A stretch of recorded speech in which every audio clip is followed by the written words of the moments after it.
नमस्कार, मैं दानी संसार और आप देख रहे हैं पीआरबी। इस वक्त कोलकाता बंगाल में मौजूद है। पहले चरण का चुनाव वोटिंग जो है वो हो चुका है और तमाम लोग हमारे साथ बातचीत करने के लिए मौजूद है। माहौल क्या है, जमीनी हकीकत क्या है, लोगों से बातचीत करेंगे और सीधा जानेंगे। आप जो टीएमसी के ये भी लगाए हुए लोगों, ये बताइए क्या माहौल है? अभी भी पलड़ा आपके अनुसार टीएमसी का है या फिर मोदी जी का? टीएमसी का पल्ला भारी है। सोनार को सोना देने से पायल बना देता है, लोहार को लोहा देने से हथौड़ा बना देता है, मोदी जी को वोट देने से हाथ में कटोरा थमा देता है। भरोसा नहीं है मोदी जी? एकदम एक पैसा का भरोसा नहीं है।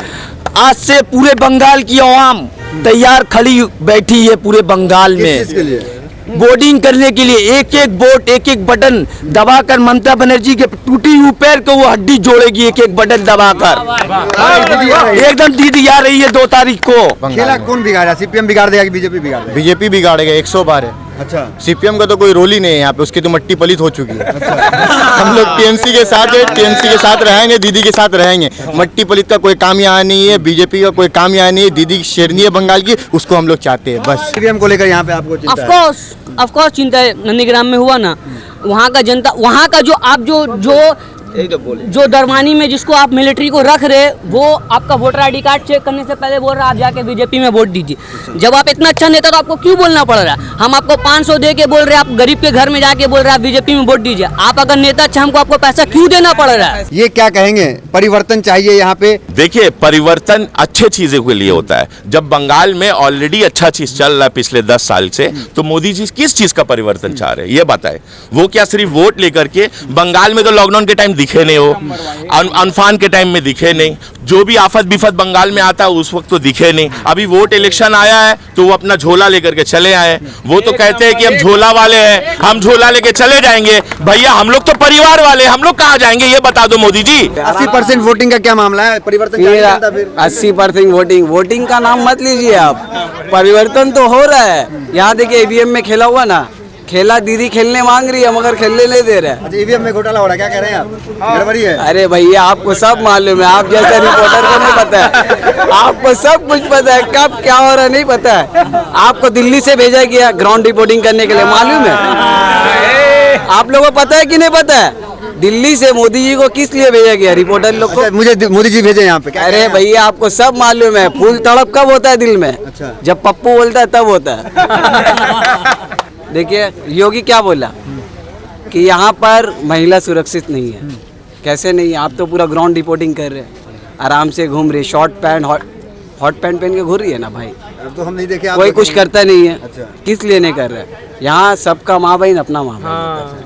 यहाँ मतलब आपके अनुसार महिला सुरक्षित चलेगा यहाँ? महिला सुरक्षित है? रोगी का राज यही चलेगा, अमित शाह का राज नहीं चलेगा, यहाँ दीदी का राज चलेगा। आप जय श्री राम के साथ हैं क्या कि जय बंगला के साथ? मोहित शर्मा, हम हिंदुस्तान के साथ हैं, समझ रहे हैं हम सीताराम के साथ भी हैं और बंगाल को नहीं हिंदुस्तान को बचाना है इन देश के गद्दारों से, समझ रहे हैं? नहीं, भगवत देख के सवाल किया, कहीं आप जय श्री राम के साथ हो? जय श्री राम के साथ है, आपको दिक्कत है मोदी जी के? नहीं, जय श्री राम वाले तो उनके साथ है फिर। अरे आप फिर मुंह खुलवा रहे हैं, बीजेपी वाले काहे का है? बीजेपी के हैं जय श्री राम। हम नहीं पूछ सकते जय श्री राम को, हमें आपत्ति है। दीदी से पूछा आपने किसके साथ हैं, जय श्री राम के साथ हैं या नहीं? दीदी तो जय बंगला के साथ है। नहीं, दीदी जय श्री राम के साथ भी है, सीताराम के साथ हैं। कहा जा रहा है उनको तो नफरत है जय श्री राम से। अरे कौन कह रहा है आपसे नफरत है? आप तो भड़ुआगिरी करते हैं, आप जैसे भड़ुआगिरी दलाल वालों को नफरत है। आपको आपत्ति है? ये 80% वोटिंग का क्या मामला है? कुछ समझाइए, गणित समझाइए, क्या परिवर्तन? गणित के एक्सपर्ट तो नरेंद्र मोदी हैं। अच्छा। हमसे कहाँ पूछ रहे हैं? लोग कह रहे हैं कि इतना वोटिंग होना मतलब सरकार से परेशान है, परिवर्तन की चाह रही जनता। देखिए हर बार जो वोटिंग होती है वो होती है, सबसे ज्यादा अगर वोटिंग होती है तो लोगों का कहना होता है कि परिवर्तन होगा, लेकिन इस बार वोटिंग हुई है मतलब खेला होवेगा, समझे? और इस बार पहली बार बंगाल के इतिहास में ये होगा कि बंगाल को नहीं हिंदुस्तान को बचाने के लिए जनता घरों से निकली और निकलकर वोट किया। आज जिस तरीके से आपने देखा कि सबसे ज्यादा वोटिंग हुई, लेकिन वोटिंग के साथ हेरा फेरी भी हुई। कहीं कहीं आपने देखा कि टीएमसी का बटन दबा रहे थे लोग तो जा रहा था नरेंद्र मोदी जी को, भारतीय जलाऊ पार्टी को, समझ रहे हो? देश के गद्दारों को, चोरों को, डकैतों को जा रहा था। तो डकैतों से देश को बचाने की जरूरत है और देश के पत्रकारों से भी। और वरना वोटिंग आयोग पे आप सवाल, पत्रकार पे सवाल उठाते हैं आज आप चुनाव आयोग पे सवाल पत्रकार पत्रकारों का ही तो मेन योगदान है देश को बेचने का।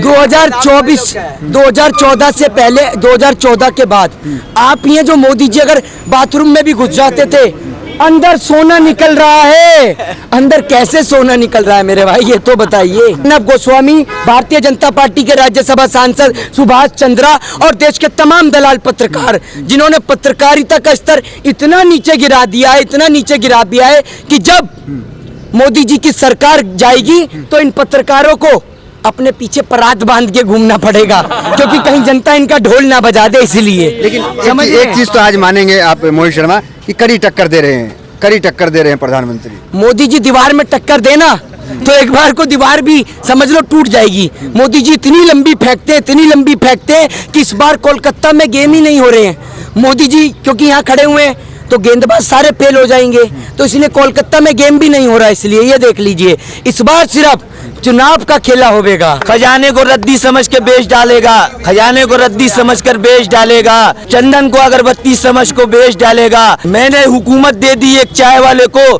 देश को चाय पत्ती समझ के बेच डालेगा। प्रधानमंत्री जो है बांग्लादेश दौरे पे, कहा जा रहा है कि वहाँ के जो मथुआ समाज के लोग हैं उनसे मुलाकात कर रहे हैं और यहाँ पे 40 सीटों पे प्रभाव डालेंगे, क्योंकि मथुआ समाज के लोग यहाँ भी रहते हैं। क्या लगता है कि कुछ प्रभाव पड़ेगा बांग्लादेश जाना, उस समाज से मिलना, क्या चीज़ है, क्या देखिए आप क्रोनोलॉजी समझिए, अमित शाह जी बोलते हैं ना क्रोनोलॉजी, तो मैं आपको क्रोनोलॉजी समझा रही है। दोहरे चरित्र सरकार चला रहे हैं, ये कहते कुछ है और ये करते कुछ है। अगर ये जो कहे और अगर कर दे तो मैं बोलता हूँ सिर्फ बंगाल ने, पूरा हिंदुस्तान मोदी जी के साथ है। खेला होगा इस बार, खेला तो ऑलरेडी हो रहा है। ये जो 80% जो मतदान हुई है, ये हमारी सरकार बचाने के लिए मतदान हुई है। लोग घरों से उस मतलब जज्बात में निकले, अपने एक एक वोट देकर अपने सरकार को बचाने के लिए, दीदी को। और रहेगी मेरा एक सवाल है, मैं मोदी जी से एक सवाल पूछना चाहता हूँ।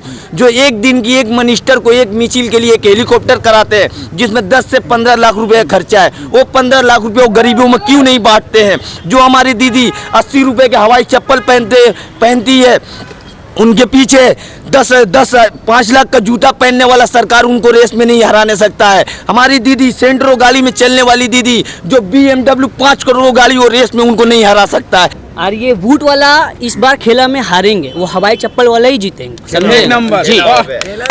हम देखिए, मेरे को क्या चाहिए, मेरे को घर पे क्या चाहिए, मेरी बहन सेफ्टी रहे, मेरा भाई को काम मिले। लेकिन जय श्री राम के नारे के साथ ही बहुत लोग हैं। अरे जय श्री राम तो हम भी बोल देंगे, आप भी बोल देंगे। धर्म के नाम से कर्म मत कीजिए आप। जितने चोर है, चोर कभी बोलता है हम चोरी किए है, मोदी जी भी वही है, अमित शाह भी वही है।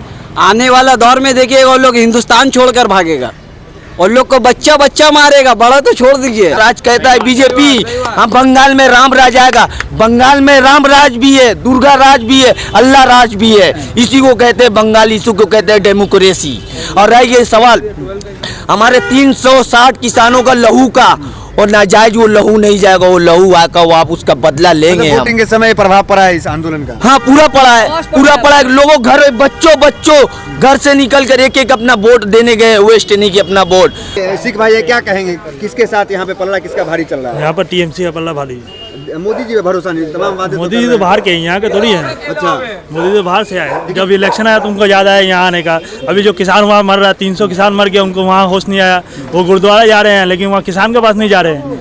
उनको क्या चाहिए, उनको क्या खाली पैसा ही चाहिए, पैसा, अंबानी अदानी और कोई नहीं। ये भी याद रखा जाएगा कि किस किस तरह से तुमने मेरी वतन को की थी तोड़ने की साजिशें, और ये भी याद रखा जाएगा कि किस किस जतन से हमने अपनी वतन को की थी जोड़ने की कोशिशें। ये भी याद रखा जाएगा और सब कुछ याद रखा जाएगा। जब कभी भी जिक्र आएगा जहां में तौरे बुज़दिली का, तुम्हारा नाम याद रखा जाएगा, तुम्हारा काम याद रखा जाएगा। और जब कभी भी जिक्र आएगा जहां में दौरे जिंदगी का, हमारा नाम याद रखा जाएगा, हमारा काम याद रखा जाएगा। कि कुछ लोग थे जिनके इरादे टूटे नहीं थे इन लोहे के हथौड़ियों से, कि कुछ लोग थे जिनके ज़मीर बिके नहीं थे इन अज़ादारों के कौड़ियों से।